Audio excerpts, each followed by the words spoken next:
Don Mario, muy buenas noches. Disculpe que le interrumpamos un minutito. ¿Usted es un verdadero peruano? ¿Usted es un cobrizo? Creo que los peruanos, una riqueza que tienen es la pluralidad de tradiciones, de culturas, de razas, de costumbres. Esa es una gran riqueza del país. Entonces, peruanos negros, blancos, chinos, indios, cholos, todo eso es un abanico maravilloso que nos integra a un mundo globalizado en el que los países diversos como el nuestro tienen una serie de ventajas comparativas. Debemos estar orgullosos de esa diversidad. La tía sacrifica su vida y en ese momento la familia de Mario, precisamente los tíos Olga y Lucho, es decir, la hermana de Julia, le envía a su hija, a la sobrina de Julia, a que viva con ellos. Y la sobrina de Julia tiene 14 años. Y en ese momento Mario tiene 24. La sobrina de Julia va a estudiar filosofía allí y va a estudiar francés a París, y a nadie se le pasa por la imaginación que una niña de 14 años se va a liar con un señor de 24 casado. Entonces Julia empieza a notar cosas, pero piensa, no puede ser, esto no está pasando, no puede ser. Porque además la niña Patricia pasa de ser una niña a convertirse en una adolescente. Entonces, a lo largo de un año, Julia empieza a notar cosas hasta que finalmente se decide a seguirle a su marido. Y descubre efectivamente que su marido con 25 años está liado con su sobrina de 15. Ella arde en santa indignación y decide divorciarse ella. Ella es la que no se lo perdona. Ella es la que dice esto se ha acabado, y ella es la que llama a la familia de él y le dice, oye, tu hijo, o sea, le llama a su hermana y le dice, tu hija está liada con mi marido. O sea, mi marido se ha liado con mi sobrina. Y le llama a la familia de él y le dice, pues oiga, que voy a dejar a Mario porque está liado con esta. Entonces Mario se ve obligado a casarse con Patricia. Y se casa con Patricia cuando Patricia tiene 18 años, porque antes no se puede casar. Pero se casa con Patricia sin que realmente ninguno de los dos lo tuviera tan planeado. Es decir, se casa con Patricia porque la familia le obliga. La familia incluso pide dispensa al obispo porque eran su prima carnal. Tuvieron que pedir dispensa papal porque era su prima. Y él de pronto se ve casado por la iglesia con dispensa papal, vuelve a Lima, abandona París, vuelve al mundo burgués rancio en el que vivía, y tiene 3 hijos y abandona ese mundo.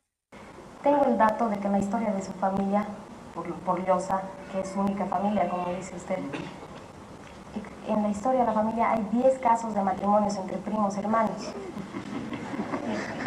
Bueno, 10, yo estoy seguro que hay más. Los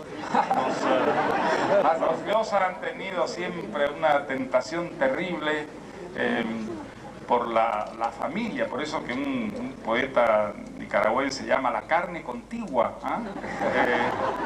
Bueno, pues sí, seguramente, no sé si es un mandato genético, pero no sé explicarlo. Seguramente que si hay un psicoanalista presente sube y nos da una explicación que nos deja aterrorizados. Mire, yo no creo que, digamos, hasta donde puedo consultarme, yo no creo haberme enamorado por un mandato genético, ¿no? Sino por razones mucho más personales e inmediatas. Pero el hecho es que, bueno, he terminado casado efectivamente con una prima. Ahora, eso tiene una riquísima tradición en la historia. Por ejemplo, mis antepasados, los incas, se casaban entre hermanos. Yo he sido mucho más delicado. He hecho esta tradición mucho más compatible con la...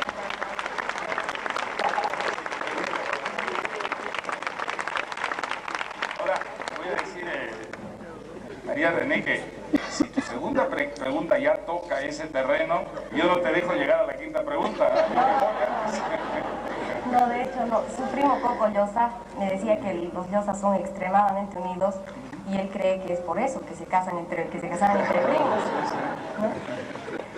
Bueno, pero por ejemplo, ya mi mujer y yo estamos haciendo todo lo posible para impedir que las nuevas generaciones continúen esa tradición, para que no nos salga un día como a este personaje de García Márquez, un niño con una cola. Un buen día. Bueno, Patricia Llosa fue durante 50 años, nada menos, entre mayo del 65 y mayo de 2015, la esposa del gran escritor Mario Vargas Llosa, que ahora descansa en paz. Patricia, además, era la prima hermana de Vargas Llosa y, siendo su esposa, le dio 3 hijos, Álvaro, Gonzalo y Morgana. Patricia no se dedicó al arte, quizá pudo ser una escritora, lo dejó todo por el gran amor de su vida, por don Mario Vargas Llosa. Pero Patricia, en muchas ocasiones, demostró una sabiduría, digamos una inteligencia emocional, un conocimiento profundo de las personas, una capacidad de leer a las personas, que quizá el gran Vargas Llosa, con toda su genialidad artística, no tuvo. Quiero decir, y esto he tratado de postularlo desde la ficción en mi novela Los Genios, los genios pueden ser muy geniales cuando se expresan artísticamente, cuando crean arte, cuando pintan un cuadro, escriben una novela, dirigen una película, componen una canción, ¿verdad? Vargas Llosa era un genio cuando escribía. No solo cuando escribía ficciones, también cuando escribía ensayos como intelectual, a contracorriente. Pero luego los genios, que son humanos, que son imperfectos, en sus vidas privadas pueden hacer cosas nada geniales, pueden hacer cosas incluso tontas, ¿no? Lo que no significa que el genio es consistentemente un tonto, significa que el genio en el arte es genial, pero luego en otros ámbitos, en otros dominios de la vida, en las pasiones amorosas, que son tan irracionales, resulta que hace cosas absolutamente reñidas con la genialidad e incluso con la inteligencia, con la sensatez, con el sentido común, con la humildad. Okay. El caso es que al margen de todo esto, a mi juicio, Vargas Llosa fue básicamente un novelista y un ensayista. Como novelista no fue un novelista genial, a mi juicio. Fue un buen novelista, pero no un novelista genial. Un novelista genial fue Gabriel García Márquez, pero no Mario Vargas Llosa. Esto no le resta méritos, simplemente lo sitúa en un contexto que está, a mi juicio, insisto, a mi juicio, el juicio de ustedes puede ser el que ustedes quieran, a mi juicio lo sitúa por detrás de un Gabriel García Márquez.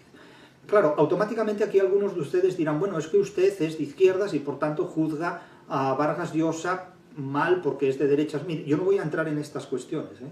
Yo siempre hablo en nombre de los conocimientos de los que dispongo para interpretar la literatura. No hablo en nombre de ninguna ideología, ni de ninguna religión, ni de ninguna filosofía, ¿no? Es decir, si ustedes me interpretan a mí en nombre de alguno de estos criterios, el error es suyo, el error o el acierto, pero desde luego nada de lo que ustedes utilizan para interpretarme a mí me corresponde a mí. Eso ya es otra cosa con la que juegan ustedes. Para mí, Mario Vargas Llosa es un buen escritor, es un buen novelista, pero no un novelista genial, no un escritor genial, por lo que voy a decir a continuación.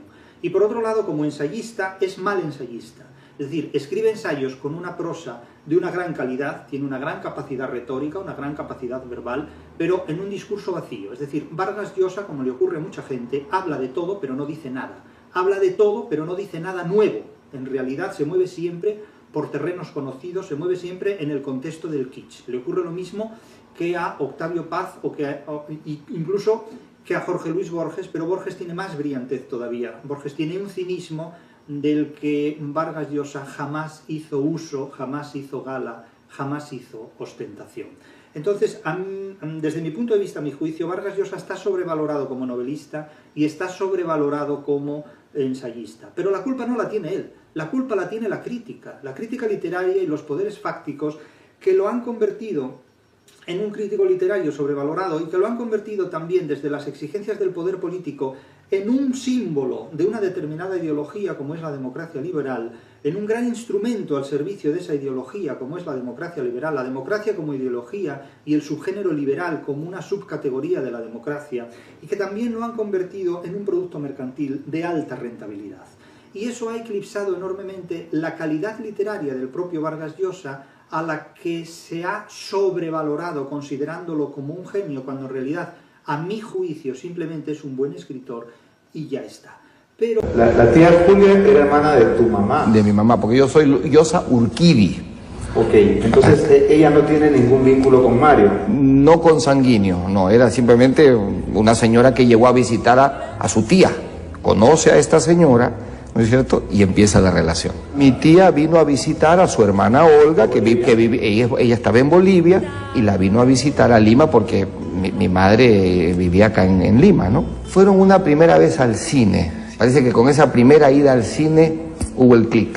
Escenas más, escenas menos. La historia que cuenta la novela ocurrió, por supuesto, en la vida real. ¿Sabían todos que era su tía? No, sabíamos que era al contrario, no sabíamos eso nos dio. Y cómo se levantó, cómo puede haberse conseguido esta mujer tan guapa, tan bonita, que viene a recogerlo y se lo lleva, ¿no? O sea, eso venía, entonces nosotros lo mirábamos con cierta envidia y con cierta admiración. Te mentiría exacto si la diferencia eran 15 años, 2, 13 años, pero por ahí iba.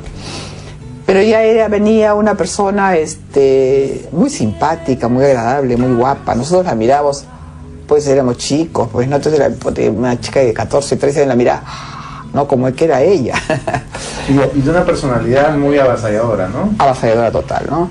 Entonces, ella ya había tenido cargos importantes, ella había sido secretaria de la presidenta de la República de Bolivia. Una mujer canchera, muy agradable, guapa. Entonces, claro, imagínate tú que le hiciera, pues, a Mario Casoera. En aquella época más, pues, ¿no? Pero mira, así fueron las cosas, pues, ¿no? La relación con Mario vino por esta afinidad, digamos, por esta curiosidad por la literatura que tenía ella. En cuanto se conocieron, el tema recurrente fue los libros, ¿no? Mario ya tenía 18 o 19 años, ya era una persona ya muy sólida en sus lecturas, era una persona que tenía ya algunos trabajos, era digamos un intelectual, ¿no? Mario siempre ha sido una persona donde han convivido, digamos, una serie de inquietudes aventureras, de conocimiento, de absorber mucho, de vivir muchas cosas, ¿no? Entonces yo me imagino que esos dos lados puede haber visto a mi tía Julia, que era algo mayor que él. Quizás eso contribuyó a que las edades se acortaran, para que surja el romance. Mario Vargas Llosa tiene muy buena inventiva y sabe disponer convenientemente los elementos y los personajes de las obras que desarrolla. O sea, conoce y hace bien la diégesis, pero elocutivamente es deficitario. O como diría la doctora Marta Hildebrand, Mario Vargas Llosa es un escritor incorrecto. Efectivamente, pues no, entonces por ejemplo, él le hace decir al cabo Lituma, ¿no? Guapa, ¿no? Que pues es un clarísimo hispanismo, ¿no? Imagínense al cholo Lituma diciendo guapa, pues, ¿no? Luego dice pues lindezas como delante mío y otra cosa por el estilo que son perfectamente inaceptables, ¿no? Para los amantes del bien decir. El especial del humor y el mercado de abastos presenta al laureado escritor, Premio Nobel de la Literatura Mundial, más conocido como Conejo Viejo, en su nueva obra, El Escribidor. Adelante, Mario.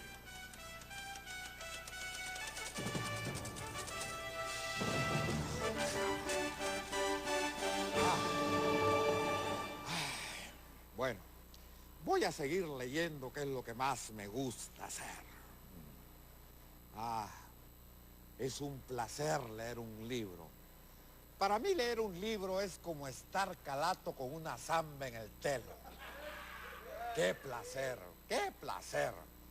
Y sobre todo, leer este clásico de Miguel de Cervantes, el ingenioso hidalgo Don Quijote de la Mancha.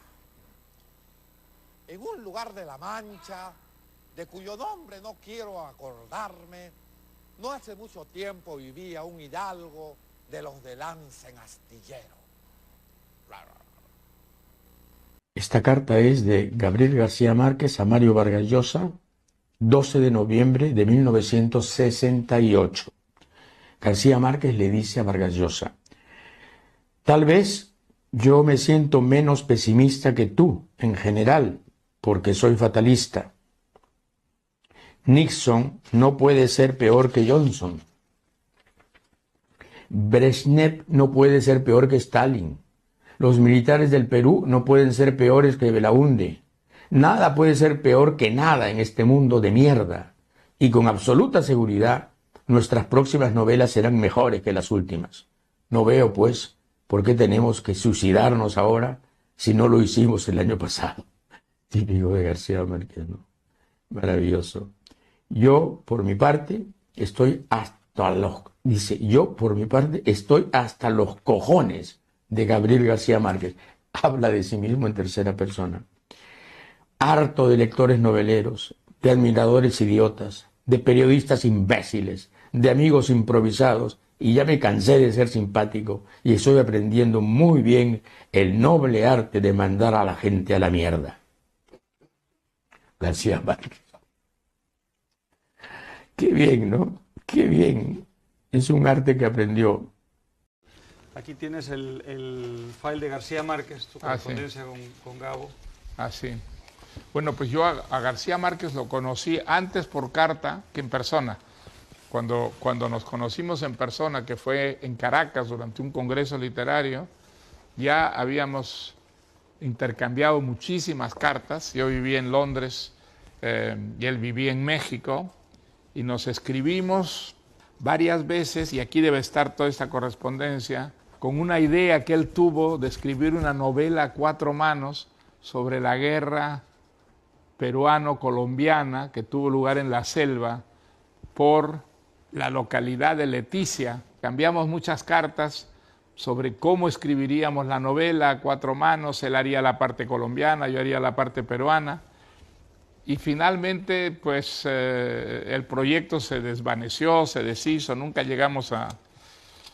Ahí, aquí está, cuando yo recibí el premio Rómulo Gallegos, él me mandó un telegrama que decía, muy divertido, 21 cañonazos de champaña por el jurado más justo del mundo, García Márquez. Cuánto me alegra que te guste la idea del libro a 4 manos.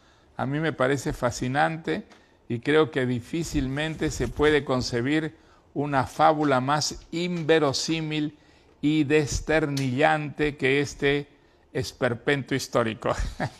La novela que nunca fue. Y esta es la primera carta que recibí de él. Estimado Mario Vargas Llosa, a través de Luis Hars conseguí por fin tu dirección, que resultaba inencontrable en México, sobre todo ahora que Carlos Fuentes anda perdido, quién sabe en qué manglares de la selva europea. Aquí es donde está la propuesta de él. Dice, la coincidencia del burdel me ha inspirado una idea que tarde o temprano tendremos que llevar a cabo tú y yo. Tenemos que escribir la historia de la guerra entre Colombia y Perú. En la escuela nos enseñaron a romper filos con un grito, ¡viva Colombia, abajo el Perú! La mayoría de las tropas colombianas que mandaron a la frontera se perdieron en la selva. Los ejércitos enemigos no se encontraron nunca. Unos refugiados alemanes de la Primera Guerra Mundial que fundaron Avianca se pusieron al servicio del gobierno y se fueron a la guerra con sus aviones de papel de aluminio. Uno de ellos cayó en plena selva y las tambochas le comieron las piernas. Toda una fantasía ya delirante, ¿no? Esta carta es de Carlos Fuentes a Vargas Llosa, 13 de noviembre de 1968. Carlos Fuentes a Vargas Llosa. Creo que vivimos una especie de escalada universal de la delación y una alianza tácita de todos los mediocres de América Latina. Marta Traba descubre con la menopausia una tardía vocación de nacionalista, entre comillas. Y el pobrecito Arguedas se refiere a nuestro José María Arguedas, por si acaso. Y el pobrecito Arguedas, hijo mío, solo serás buen escritor si te han devorado las pulgas o el romanticismo de la miseria, resucita a estas alturas la querella entre indianismo y cosmopolitismo. Pero todo esto era de esperarse, tarde o temprano. Lo doloroso, lo verdaderamente doloroso es lo que pasa en Cuba. Esto sí me hace desesperar de mis profundas convicciones y caer en los peores lugares comunes reaccionarios. La historia se repite, el progreso es una ilusión, las naciones son incapaces de abandonar la tierra esponjosa de sus mitos de origen, o quizás simplemente la vocación trágica es la más profunda del hombre. Y habla de Berto Padilla. Ya en el 68 se hablaba de Berto Padilla, el caso de Berto Padilla, ¿no? El poeta que, en fin, en el año 71 dijo: soy un agente de la CIA, soy un contrarrevolucionario, merezco lo peor, el peor de los castigos. Y aquí tienes a Cortázar, tu correspondencia. Julio Cortázar, sí. A ver. Claro, me mandó su primer libro. Dice Alfonso de Silva se armó un lío con la dirección de usted y solo ahora, gracias a la visita de Luis Loaiza, he conseguido su dirección madrileña. Cumplo entonces mi promesa y le mando por correo separado mi librito mexicano. Ese es el final de juego que le publicó Arriola en la colección que dirigía él en México. Y fue el segundo libro de Cortázar, ¿no? Yo le mandé La ciudad y los perros. Fue uno de los primeros lectores de La ciudad y los perros, Cortázar. Y aquí está la carta que él me escribió. Querido Mario, anoche acabé de leer tu novela que me ha conmovido profundamente. Tengo mucho que decirte sobre ella y quisiera verte pronto para charlar. Me llamas a casa para combinar un encuentro. Y después él se preocupó mucho para conseguirme un editor de la novela. Pues le escribió a Joaquín Discanseco, por ejemplo, en México, me mandó la copia de la carta. Sin éxito. Sí, no quiso, Discanseco no. Y después hay una carta en la que me habla mucho de Rayuela, tenía mucha idea. Estaba comenzando a escribir Rayuela. Y después, claro, ahí tuvimos muchas distancias respecto a Cuba.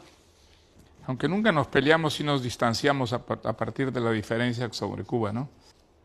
Dice, querido Mario, Pantaleón todavía no ha llamado a mi puerta. Al maldito lo deben tener ocupado las chicas, pero en cambio confío en que Manuel ya haya pegado unos berrinchos sobre tu felpudo. Déjalo entrar, es un buen pibe. Yo seguiré esperando a Pantaleón, así que sé que al final llegará. Es terrible ver esas cartas porque uno recuerda los años prehistóricos. Los años prehistóricos, sí. La evidencia cultural. La evidencia cultural, que en mi caso es la peruana, y que los peruanos han sido también siempre muy humoristas, ¿no? Muy humoristas. Y cuando yo, no en el Perú, sino en Europa, porque en el Perú esta literatura no era, sobre todo en mi medio social o lo que fuera, no era una literatura digna de ser leída, ¿no? La latinoamericana, o sea, un Vargas Llosa o un Carpentier, un Asturias, no es literatura. La literatura es la que viene de Europa, todo tenía que venir de Europa, ¿no? Y entonces, cuando descubro esta literatura, y más que nada la descubro mientras entro a trabajar como profesor en la universidad en París, y claro, me contratan como escritor para dar clases de literatura y empiezo a dejar de leer a los escritores que había leído toda mi vida, que eran ingleses, norteamericanos, franceses, españoles, y empiezo a leer los escritores del boom, con los cuales se me pedía que hiciera clases en esa época, me doy cuenta precisamente, siempre otra vez, con grandes excepciones, Cortázar sería uno de ellos, por ejemplo, que faltaba humor, faltaba naturalidad. Los latinoamericanos son muy poco naturales, somos muy afectados, ¿no? Y claro, el humor está unido a la naturalidad, ¿no? Es dependiente de ella.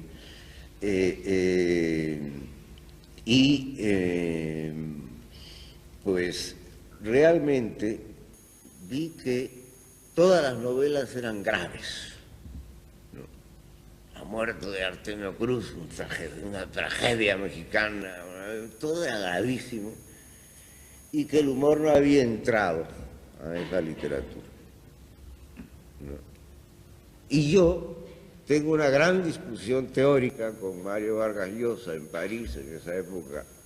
Por fin escribí un cuento que publiqué entonces, fue el primer cuento que publiqué en mi vida, lo publiqué en una revista española del exilio, muy importante en aquella época justamente, que era Cuadernos del Rodeo Ibérico. Y entonces publico ese cuento y Mario hace una crítica brutal. ¿Contra el cuento? Contra el cuento, diciendo que el humor es lo más reaccionario que hay en la literatura que puede haber, porque el humor, al reírse, distancia y evita ver la realidad. Evita ver la realidad.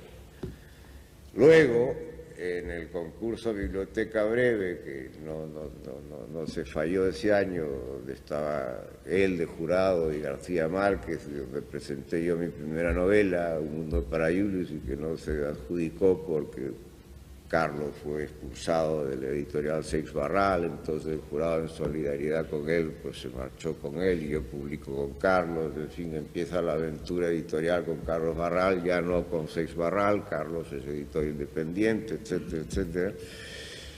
Y Mario me escribe una carta preciosa sobre Un mundo para Julius, diciéndome: por primera vez he entendido que una obra literaria no hubiera podido existir, no se hubiera sostenido sin humor. Tengo que revisar mis ideas del humor, ¿no? Y yo lo único que le decía a Mario, si nosotros somos todos humoristas, ¿cómo es posible que tú escribas novelas tan graves siempre, cuando eres un gran escritor peruano? Y él decía, no, porque tú eres un reaccionario que no hace tanta cosa. Y realmente la carta es preciosa cuando reconoce ese hecho, e inmediatamente ya después escribe Pantaleón y las visitadoras, donde introduce el humor en su novelística. No sé si hablábamos ayer de mi falta de disciplina. Y sí, yo no puedo ir a sentarme a la máquina o sentarme con el lápiz de tal hora a tal hora. Me es imposible hacerlo. Yo escribo, bueno, tengo el arranque de escribir, las ganas de escribir, y de ahí vienen las confusiones. Porque tal cosa va a la libreta número 7, otra es un pedacito, un recorte de papel, a lo mejor un papel que me llevé de una confitería. Y después todo eso es un problema, ¿no? Y además muchas veces preguntarme, bueno, si yo escribí esto, sé que lo escribí, pero ¿qué quería decir? ¿Cómo juega esto dentro de la novela? Me ha ocurrido. Me han ocurrido muchas supresiones por esa razón, ¿no? Es una confesión importantísima para nosotros eso de que usted carece de todo sistema y de todo método. Es un anárquico de la literatura. Yo he discutido mucho eso con los tres nombrados. Con Cortázar, sí, y con Vargas Llosa y con García Márquez. Eso, por ejemplo, me decía Vargas Llosa, que él se sentaba todos los días de tal hora a tal hora. Sí, como una oficina, vamos. Como una oficina. Me acuerdo que fue en San Francisco, en un hotelucho de San Francisco, donde tuvimos una discusión sobre el tema. Y finalmente, sin que él se ofendiera, yo le dije, mira Mario, lo que pasa es que tú con la literatura tienes una relación conyugal, tienes que cumplir de tal...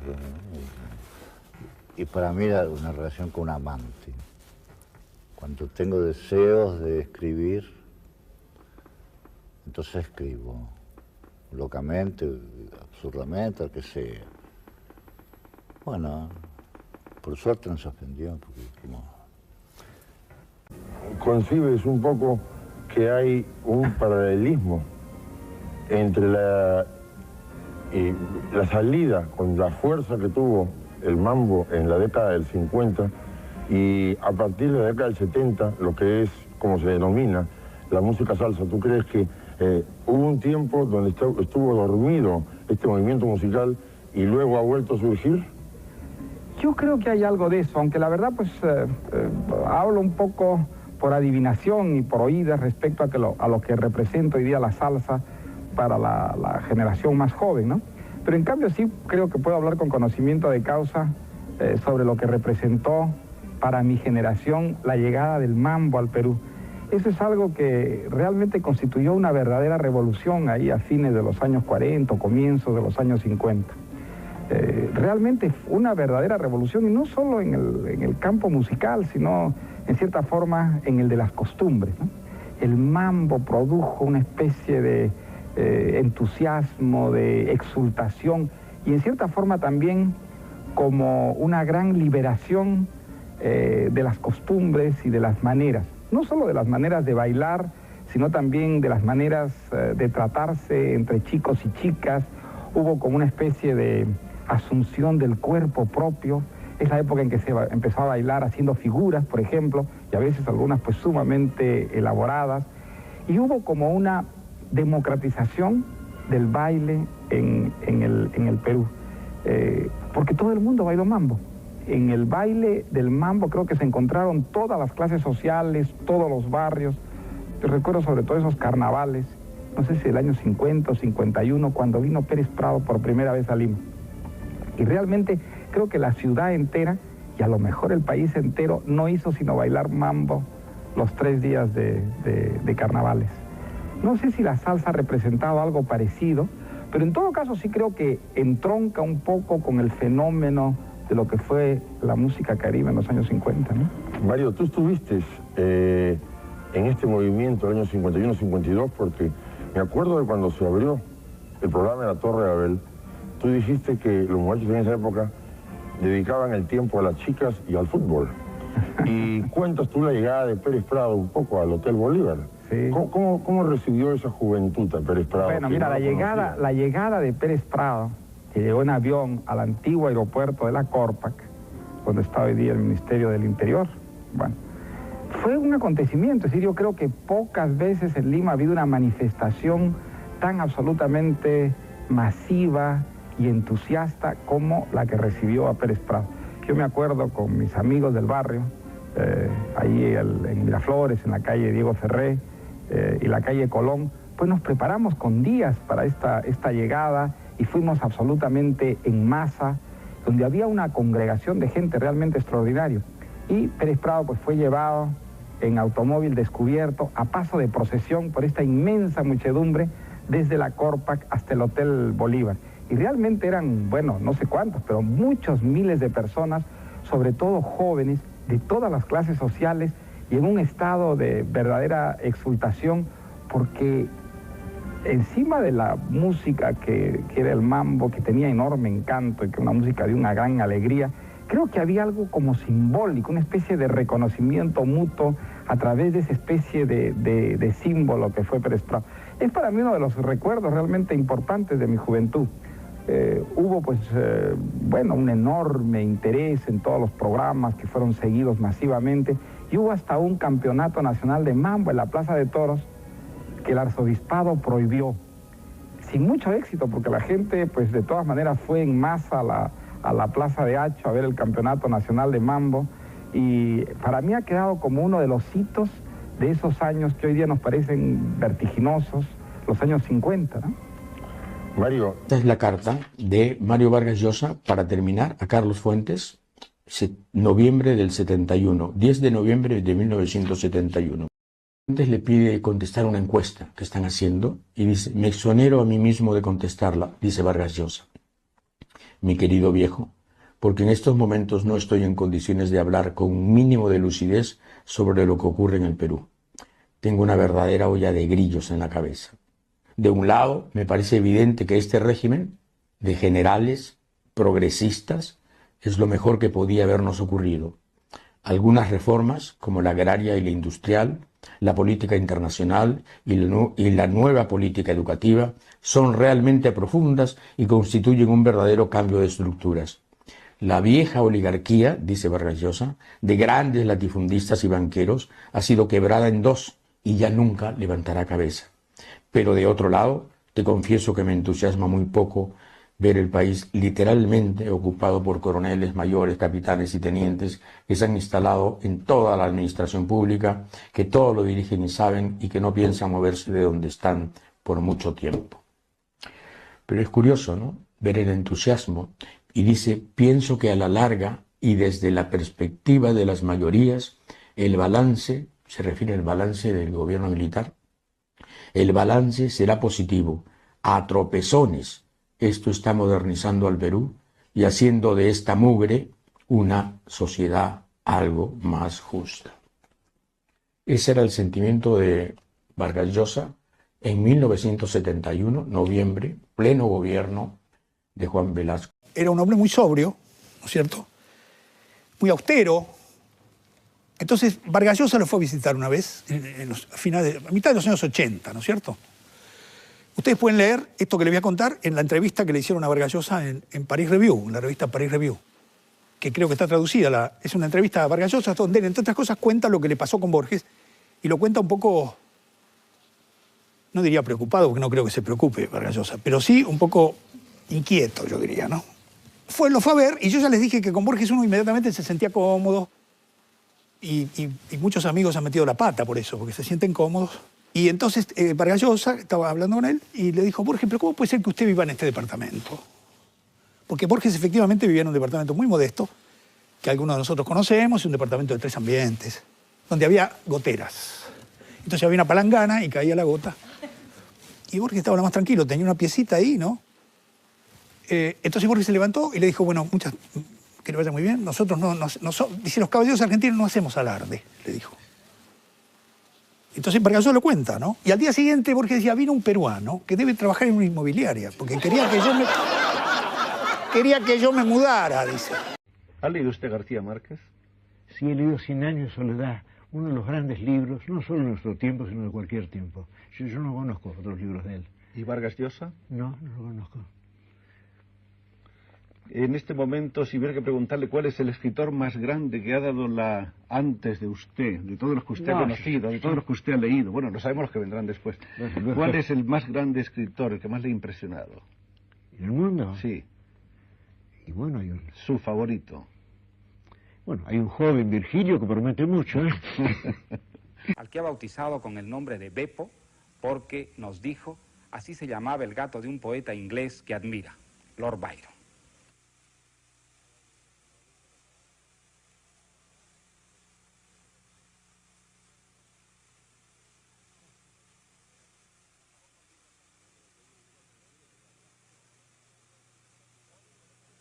Borges, me ha impresionado mucho aquí al ver su biblioteca no encontrar libros suyos. No hay un solo libro suyo en su biblioteca. No. ¿Y por qué no tiene libros suyos? Porque yo cuido mucho mi biblioteca. ¿Quién soy yo para hombrarme con Schopenhauer? Y tampoco libros sobre usted. Veo que tampoco hay ninguno de los muchos libros que se han escrito sobre usted. Yo leí el primero que se publicó durante la dictadura en Mendoza. ¿Cuál dictadura, Borges? Porque desgraciadamente han habido tantas que... Bueno, yo digo aquel de cuyo nombre no quiero acordarme, sí. Ni mencionarlo. No, tampoco. No uso buenas palabras como evitarlas. Bueno, se publicó un libro, Borges, Enigma y Clave, escrito por Ruiz Díaz, un profesor mendocino, y por un boliviano, Tamayo. Y yo leí ese libro a ver si encontraba la clave, ya que el enigma lo conocía. Después no he leído ningún otro. Alicia Jurado escribió un libro sobre mí, y yo le agradecí y le dije, sé que es bueno, pero el tema no me interesa, o quizá me interesa demasiado, aunque no voy a leerlo. ¿Y tampoco ha leído entonces esa voluminosa biografía que ha publicado Rodríguez Monegal sobre usted? Y que me dice que es muy buena. Bueno, por lo menos Es muy excelente. documentada y hecha con realmente una gran amigos, reverencia, además. un gran Sí. afecto por usted y un gran Somos conocimiento, amigos. creo, de su obra, ¿no? Héroe, villano, en fin, Fidel libertador, Castro pues fue dictador. para mi generación un héroe, ¿no? Realmente se había enfrentado a una dictadura corrupta como era la de Batista, se habían lanzado al monte, habían vivido una aventura que había tenido un final feliz. Naturalmente fue una revolución que nos entusiasmó muchísimo, yo creo, y no solo a los latinoamericanos de mi generación, ¿no? Ahora, él había prometido cosas que incumplió. Había prometido democracia, había prometido elecciones libres, había dicho que la justicia social era el complemento de la libertad. Y al poco tiempo de estar en el poder, pues descubrió que el modelo, digamos, vertical, comunista, era lo que le garantizaba el futuro en el poder, ¿no es cierto?, por tiempo indefinido. Y entonces, con mucho oportunismo, acabó con sus declaraciones democráticas y convirtió a Cuba en una sociedad comunista, que como todas las sociedades comunistas fracasó catastróficamente en el plano económico. Cuba es más pobre hoy en día que en la época de Batista. Eso es algo impresionante. Es un país que se ha empobrecido por culpa de la revolución. Vivía de dádivas que daba la Unión Soviética, después de dádivas que daba Venezuela cuando podía dar dádivas. Y ahora pues se abre un poquito, pero sabemos que el modelo no va a tener éxito y que el modelo además ha dejado de fascinar, hechizar, hipnotizar. ¿Quién puede creer que el modelo cubano es un modelo realmente a seguir para salir de la pobreza, para salir de las desigualdades sociales? Como todas las sociedades comunistas, ha fracasado estrepitosamente en el campo económico, y es un país que, digamos, no es un modelo para nadie. Yo dudo incluso que la nomenclatura en Cuba pues crea que el comunismo todavía tiene un futuro, ¿no es cierto? Entonces, lo que va a ocurrir después de la muerte del dictador más longevo de la historia latinoamericana, no hay una dictadura que haya durado 57 años como es la dictadura de Fidel Castro, ¿no es cierto? Entonces, ahora vendrá poco a poco la descomposición, ya que el mito ha desaparecido, lo que mantenía aglutinada esa estructura, que es una estructura ficticia, hecha a base de pura propaganda, ¿no es verdad? Y vendrá un proceso de descomposición que ojalá no traiga más violencia a Cuba, y más tarde o más temprano pues Cuba regresará al cauce lógico, normal, democrático, que es el único que trae realmente desarrollo de verdad y hace que desaparezca esa asfixia en la que vive el pueblo cubano, en la que millones de personas solo aspiran a escapar y a irse a Estados Unidos, ¿no es verdad? Esa es una realidad tristísima y la mejor demostración del fracaso total de la... Anoche se realizó en la Plaza San Martín en Lima el mitin central en contra de la estatización de la banca privada. Ante unas 50.000 personas debutó como orador el escritor Mario Vargas Llosa. En su discurso, el novelista insistió en que él no defiende a los banqueros, sino la libertad, según él, seriamente amenazada por lo que llamó el totalitarismo aprista. Ante los lemas coreados por la multitud exigiendo la caída de Alan García, el escritor aseguró que el objetivo no era en ningún caso derrocar al gobierno, sino defender la democracia.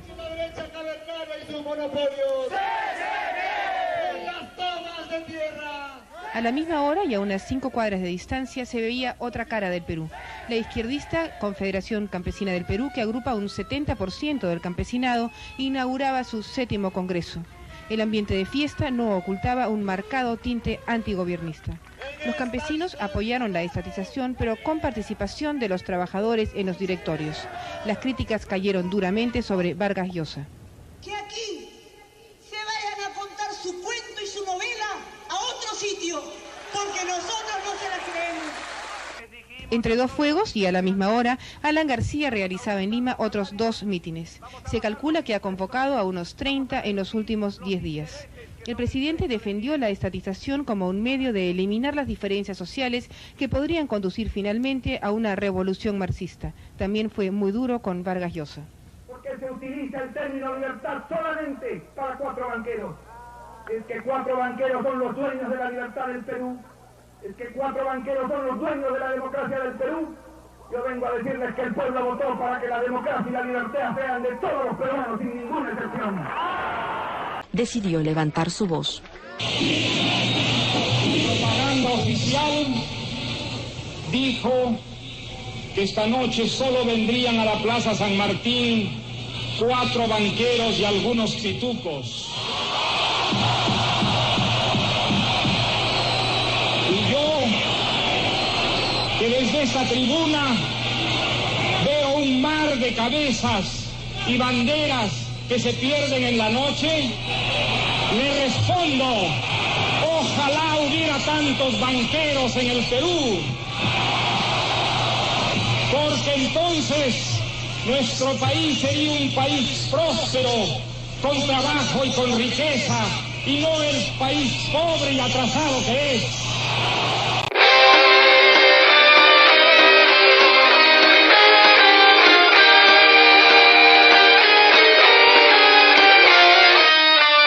¿Cómo te definirías a ti mismo de la manera más sobria, más breve y menos guachafa? Dado que estás amenazado. Mira, es tan difícil que uno se defina a sí mismo con conocimiento de causa. A la frase esa de Borges, uno se mira en el espejo y no sabe cómo es su cara. Mira, yo soy un escritor, creo que es lo que me define mejor, mi vocación es esa, es ha sido lo más profundo, lo más permanente, hacia lo que he tenido yo más lealtad, que a través de su vocación ha vivido de una manera mucho más íntima, que si no existiera esa vocación, la problemática de su país, de su sociedad, que ha tenido la suerte de conocer el resto del mundo y que a través de esa distancia, que es conocer el resto del mundo, ha podido entender mejor aquello que anda mal en su país, lo atrasado que está su país, lo desperdiciado y desaprovechado que está el Perú por los propios peruanos, y que por eso está haciendo algo que no pensó nunca hacer, abandonar su vocación, que es lo que yo he querido más siempre, que creo que es lo mejor que hay en mí, para hacer política, porque no puede aceptar en términos morales y en términos intelectuales que un país como el Perú se desaproveche, se abandone de esa manera y haya caído en este estado de cosas tan dramático, tan triste, tan lamentable. Esa es la razón fundamental por la que yo me he metido a hacer política, sabiendo muy bien todo lo que significa la política, sabiendo el precio que tiene meterse en política. En 1990 debió ser elegido, según todos los pronósticos, Mario Vargas Llosa, respaldado por el Frente Democrático, Fredemo, formado por los dos partidos tradicionales más fuertes, Acción Popular y el Popular Cristiano. Desde 2 años antes de las elecciones, nadie ponía en duda el triunfo de Vargas Llosa. Vargas Llosa contaba con el apoyo de los principales diarios, de los semanarios más influyentes, de todos los canales de televisión y de las estaciones comerciales de radio. Todas las empresas encuestadoras vaticinaban su victoria y los grandes grupos publicitarios administraban su gigantesca campaña publicitaria como jamás había ocurrido en el Perú. Como si todo esto no fuese suficiente, llegaron a Lima los expertos más importantes en dirigir campañas electorales de los Estados Unidos y de Europa, para asegurar por los métodos modernos y científicos la victoria de Vargas Llosa. La televisión y la prensa... ¿Por qué yo comparo esta situación de tanta guachafería y tanta moralina? Vargas Llosa se pasó una vida despotricando de Alan García. Se hizo famoso cuando Alan García, joven, intenta estatizar la banca y le dio pues a Vargas Llosa y a su movimiento de libertad la posibilidad de hacerse famoso en el ámbito político, porque era súper buen escritor, mejor inclusive cuando era joven que de viejo. Pero después viene, gana el Nobel y Alan García, con la habilidad que lo caracteriza, lo condecora con porque ya tenía Orden del Sol, le pone una condecoración especial. Se dan de besos, de abachos y de apapachos. Por supuesto, Alan García habló maravillas de él y él maravillas de Alan García, porque Alan García se metió un discurso, pues ya se imaginarán, pues el discurso de Alan García para hablar de la fabulosa capacidad de Vargas Llosa para las letras. Y Vargas Llosa igual lo relamió, lo sobó. Muy poquito tiempo después, Alan García comienza a caer en desgracia y pide asilo político. Pero recordemos que Vargas Llosa hablaba pestes de Alan García, pero además escribía pestes de Alan García en El pez en el agua, y tenía a su piquichón favorito, a su pelafustán, que se llama Cateriano, hablando barbaridad y media, matiné, verme noche de Alan García, que ladrón, que delincuente, reeditó su libro, se fue a Uruguay, impidió que Alan García le den el asilo, y él decía Alan García ladrón. ¿Cómo era posible que haya robado a Alan García? Y por último, ¿ha devuelto la condecoración que le dio a García? No. Entonces, ¿es éticamente deleznable Chabelita? Probablemente sí, pero ella tiene pues un escudo, una protección. Su ignorancia, su ingenuidad. Porque si lo vas a comparar en el nivel neontológico de los guachafos, ¿quién ha sido más hipócrita y más cambiante? Vargas Llosa con García y con el Perú, porque Vargas Llosa es de la cabellera que detesta a García, ¿o no? Para no decirles cuando termina pidiendo que voten por Keiko, ¿no? Entonces, pero acá es clarísimamente condecoración por condecoración. Chabelita nunca ha recibido una condecoración del Estado peruano. Nunca en su familia nadie había... Este señor ha sido múltiples veces condecorado. Vargas Llosa, cuando ha llegado al Nobel, ya tenía, pues, ¿cuánto? 35 honoris causa. Y ya había ganado el Príncipe Premio de Asturias. Vargas Llosa tiene todas las chapitas. Ya había ganado el Príncipe de Asturias, el Premio Planeta, el Premio Satélite. Olvídense, su vida era un premio andante, un museo de condecoraciones. Pero faltaba que lo condecora Alan García, y él necesitaba que Alan García le diga qué capo que eres, Mario, porque él busca reconocimiento siempre porque es un capo. Pero es un político deleznable. Le ha hecho un daño al Perú sideral. No vamos a discutir, por supuesto, sus capacidades literarias. Es un monstruo, como yo he dicho, yo he leído y bastante. En jactancia le digo que encontrar a 5 que escriba mejor que Vargas Llosa es bien complicado, ¿no? Bien complicado. Bien en la historia de las letras, en todos los idiomas. De habla hispana 1, Gabo. De ahí él es superior a todos. A Camilo José Cela, a Octavio Paz. El tipo está, olvídense lo que es. Él está al nivel de Flaubert, de Shakespeare. O sea, ese es el nivel de Vargas Llosa, ¿no? De Stendhal. O sea, es un fenómeno el tipo. Está fuera de discusión, ¿no? Ese no es el punto. Pero éticamente la quieren quemar a Chabelita. Bueno, ¿por qué no lo quemaron a Vargas Llosa? Vayan y pregúntale a Cateriano cómo se sintió el fuego que sentía ahí en el Quetejedi cuando su papá postizo, que es Vargas Llosa, lo besaba a Alan García por una condecoración. ¿Quieren condecoración? La República nombró a Fujimori el hombre del año. Y nadie le ha dicho a la República, oye, quita la placa. ¿Dónde está la placa de Fujimori? Me la debe tener Fujimori, pues, ahí en Diroes. Ya pues. Adelantándose a su victoria, viajó por las principales capitales del mundo como invitado especial de los cenáculos intelectuales y sociales más exclusivos. Sus candidatos al Parlamento no se quedaban atrás. En Chile conocimos a este extraordinario escritor que es José María Argueda, que a través de su obra y de su propia vida, ¿no es cierto?, Sí. Hay un cuento magnífico que se llama El sueño del Pongo, no sé si usted lo ha escuchado. No me acuerdo, pero Ríos Profundos, es Ríos lindo, Profundos. y Aguar Fiesta. Son libros de Argueda que siempre tengo a la mano. ¿Por qué? A ver, Porque ¿qué- me qué- gustan volver a leer, porque entiende el mundo andino. Nuestro gran escritor Vargas Llosa no lo entiende. No lo entiende, ¿eh? No. Él no entiende, por eso nunca pudo ganar alguna elección, porque no le entiende. ¿Y qué es lo que entendió Arguedas del mundo andino? Que no haya entendido Vargas Llosa, por ejemplo. Su profundidad, su sentimiento, su corazón. No, el otro está sobre la superficie. En cambio, él ha entrado en profundidad, en el alma andina. Los Vargas Llosa, digamos, han dado un claro respaldo a Ollanta-Humala, pero además, digamos, ha empezado una campaña, digamos, en favor de Ollanta-Humala. Pero dentro de esa campaña le ha caído a usted, Hernando, señalando pues que usted en realidad ayudó a vestir a la dictadura, la puso como bonita, la maquilló, pero... Ese fue Álvaro directamente, ¿no? Claro, Álvaro Vargas Llosa ha dicho eso. Entonces, ¿cuál es su respuesta? ¿Qué cosa piensa que está pasando? Bueno, efectivamente, ya que lo has mencionado así, hay que regresar un poco al pasado. que en los años 92-93, como ustedes recordarán, antes del golpe de Estado lo censuramos tanto Mario como lo censuré yo. Lo censuró una buena parte de la sociedad, a pesar de que estamos en minoría. El problema en ese momento era la respuesta. ¿Qué respuesta se daba a eso? La respuesta de Mario en ese momento fue que se corte la ayuda al Perú y se corten los flujos financieros. Un bloqueo económico, ¿no? Un bloqueo económico.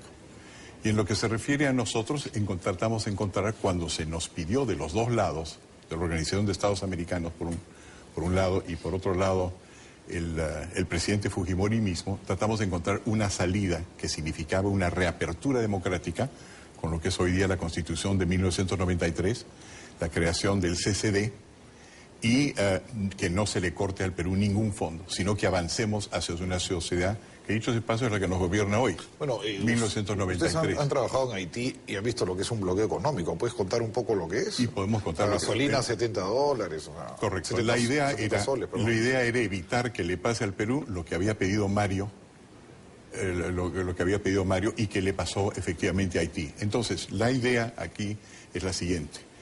Ahora se trata de recordar, ¿no?, por parte de Álvaro, trata de recordar que en ese momento nosotros apoyamos el golpe de Estado. No apoyamos el golpe de Estado, salimos del golpe de Estado.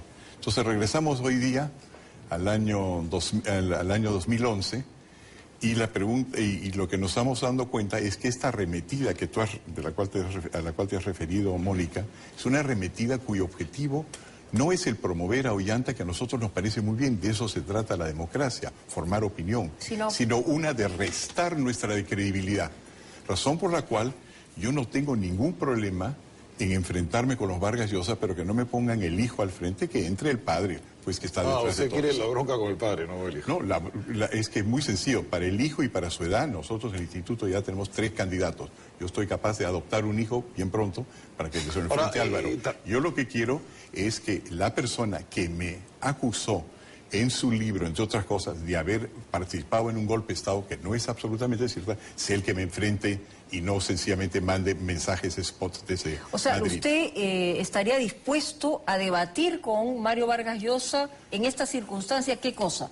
¿Democracia versus dictadura? ¿o qué? Todo lo que él quiera, pero una énfasis que a mí me gustaría es hablar no solamente del pasado, donde se puede aclarar todo, no solamente aclarar de que todo lo de los 90 Tampoco no fue el maniteo. insulto, que entre todo lo que haya que entrar. No el insulto, eso no no es me refiero a que necesario. se repita, digo que se subsane. Que se subsane. No, en ese momento se liquidó a Sendero Luminoso, se acabó con la hiperinflación, había una guerra continua con Ecuador que ya no existe.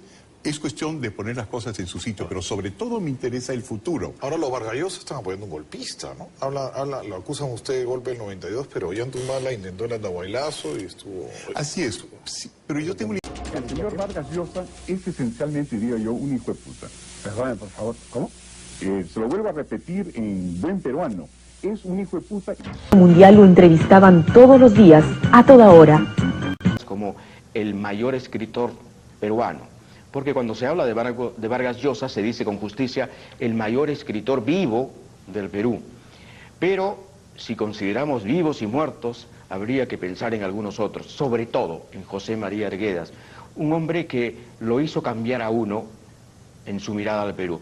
Yo, como testigo y como lector, puedo decir que cambié mi mirada respecto del Perú leyendo a Arguedas.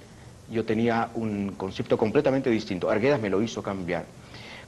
Hay escritores que a uno lo hacen gozar, pero con Arguedas uno cambia para siempre. Y Arguedas se mató un día de 1967 con un tiro en la sien. Y siempre dijimos ¿por qué? Y nunca pudimos responder por qué. Y eso es uno de los grandes dramas del Perú. Mariela Patricia. En una ocasión, Mario Vargas Llosa,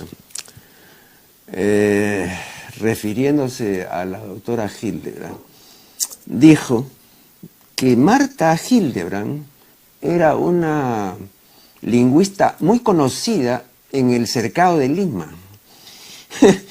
En esa época yo conversaba 1, 2 o 3 veces al mes por teléfono, ahora ya no, por teléfono con la doctora Hildebrand, y recuerdo que me llamó y me dijo, imagínate, ¿cómo es posible? Pero qué casi atrevido este sujeto. Uy, ahora yo, dijo, porque yo le he citado varias veces en mis libros, me dijo, ¿no? Y a veces con una presentación elogiosa, porque de todas maneras pues, es un escritor muy conocido, ¿no? Pero ahora en las próximas ediciones voy a quitar todos los elogios a este sujeto. ¿Qué se ha imaginado?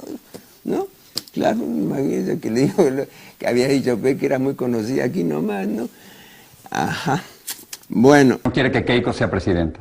Naturalmente que no, porque Keiko es la hija de un asesino y de un ladrón que está preso. Yo no quiero que la hija, que lo primero que va a hacer si sube al poder es sacar a Fujimori.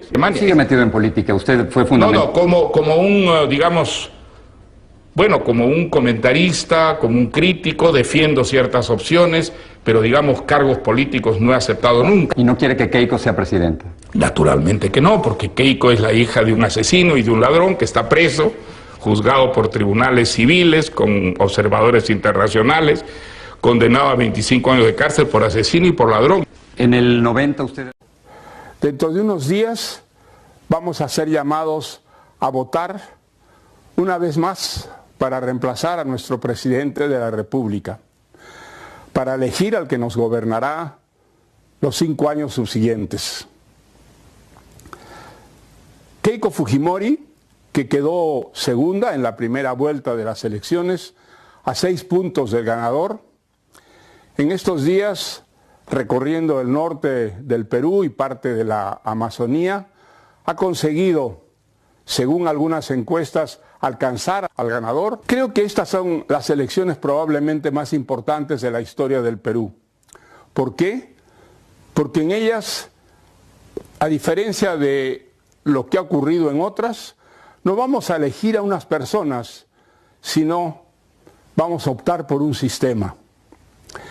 Esto lo han decidido nuestros adversarios. Hay todavía una gran reticencia entre muchos peruanos a votar por Keiko Fujimori.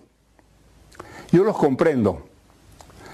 Creo que entre los peruanos he sido uno de los que ha censurado de manera más crítica y sistemática al señor Fujimori desde que a los 2 años de asumir el poder dio un golpe de Estado. Sin embargo, en estas elecciones yo voy a votar por Keiko Fujimori y he pedido a mis compatriotas que hagan lo mismo.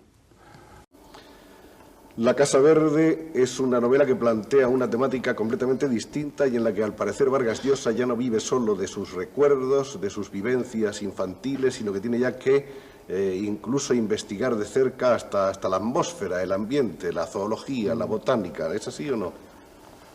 Bueno, mire, en realidad todo lo que he escrito parte siempre de experiencias personales, ¿ah? O de algunos hechos vividos, de algunas personas conocidas, o de situaciones que más o menos han estado cerca, ¿no? de mi propia experiencia.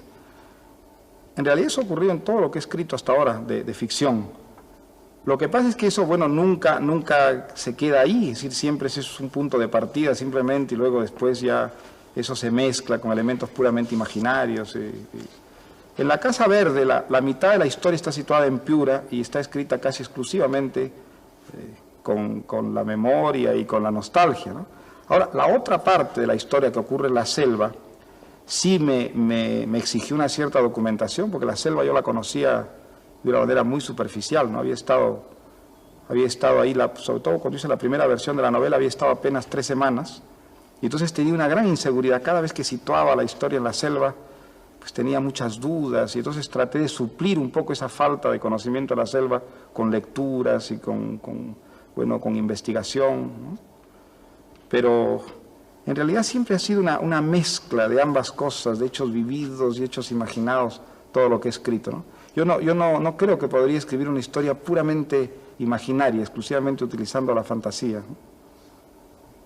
De cualquier manera es también interesante destacar que cuando hace falta un esfuerzo de investigación, el esfuerzo se hace, ¿no? Porque no era solo ir y ver cómo era la selva o qué plantas había en la selva, era sobre todo ver cómo había sido contada, narrada o descrita. Creo que tuviste que leer muchos libros sobre la selva. Leí muchos libros. Durante un año prácticamente solo leí libros sobre la Amazonía, leí algunos libros científicos, pero sobre todo leí libros de viajes y leí literatura de ficción sobre la Amazonía, ¿no? Que hay muy abundante. Y es una literatura muy folclórica, es una literatura muy local, ¿no? descubrí cosas muy divertidas leyendo libros sobre la Amazonía, y era que la imaginación permea prácticamente todo lo que se ha escrito, no solamente la ficción, sino también los libros científicos, en fin, supuestamente científicos sobre la selva. Me acuerdo mucho un libro de un aparente especialista en la flora y la fauna amazónica, que catalogaba entre las especies amazónicas animales puramente imaginarios, animales de las leyendas, del folclore amazónico. Sí, sí. Pero hay muchos casos de eso. Es que es un mundo muy imaginario la selva, ¿no? La Casa Verde empezó siendo un cuento. Sí. Y además estaba proyectado como cuento. Sí.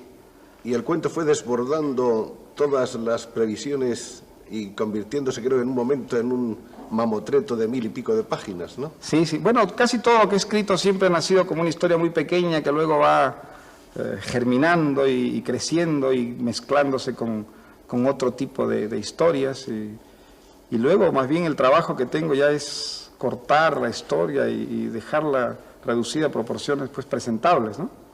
Pero la Casa Verde comenzó... Yo desde que salí de Piura había querido escribir sobre una casa verde que conocí cuando era niño, en fin, un sitio que resultaba muy pintoresco y al mismo tiempo muy fascinante para las personas que teníamos pues 10 años en Piura, el año 45, ¿no? Que era una casa que estaba al otro lado del río, en pleno arenal, y que era un lugar un poco peligroso, era un lugar que estaba asociado a una serie de prohibiciones, a los niños no nos permitían acercarnos, nos hablaban muy mal de él, pero nadie nos explicaba muy bien por qué era tan malo, ¿no? Era una casa verde donde solamente había señoras, ¿no? Y a la que llegaban visitantes nocturnos, que eran siempre varones, y todo eso parecía muy pecaminoso y al mismo tiempo era muy excitante para la imaginación nuestra, ¿no? Entonces yo había querido escribir alguna vez algo, una historia vinculada a esta imagen que tenía. Escribí primero un cuento que no salió y después ya cuando estaba aquí viviendo en Europa, pues bueno, retomé esa vieja idea, ¿no? Pero esa idea se mezcló con otra idea que tenía sobre una novela vinculada a la selva, porque esas 3 semanas que estuve en la selva también ahí vi muchas cosas que me resultaron muy estimulantes desde el punto de vista literario, ¿no? Y la mezcla de esas dos ideas es lo que resultó en esta novela, ¿no? Paraban de arriba a abajo. Iban al cine, a bañarse en la piscina del Club Grau y a la Casa Verde, nombre que le puso a su segunda novela, publicada en 1965. La Casa Verde era el burdel de Piura, un burdel donde el mismo Mario arrastró a su amigo Javier por primera vez. Allí iban los piuranos de todas las clases sociales. Yo soy Inés, la que me pusiste la flaca Inés en ese tiempo. ¿Ves? No sé si te acordarás de mí, ¿no? Pero yo tengo muy buenos recuerdos de ti y me alegro mucho. Te felicito de que te hayas ganado el premio.